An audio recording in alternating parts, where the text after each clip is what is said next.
अगणित विजु जनता दलर कर्मी आमर 33टी जिला संगठनर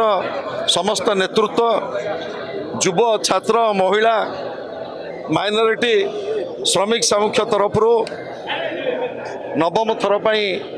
नवीन पट्टनायक विजु जनता दलर सभापति हिसाब से दायित्व ग्रहण करथिबारु तांको अभिनंदन जनाऊँ एवं राज्यवासी जो अपेक्षा रही गोटे विरोधी दलर जो भूमिका आम उपर न्यस्त कर नवीन बाबू नेतृत्व में से लड़े आम आगू को लड़ू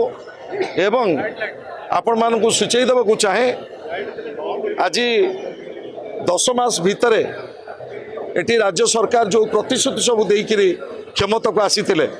आज से सब प्रतिश्रुति प्रतारणा परिणत हो आगामी दिन में नवीन बाबू नेतृत्व में गोटे सशक्त विरोधी दलर भूमिका आम निर्वाह करूँ।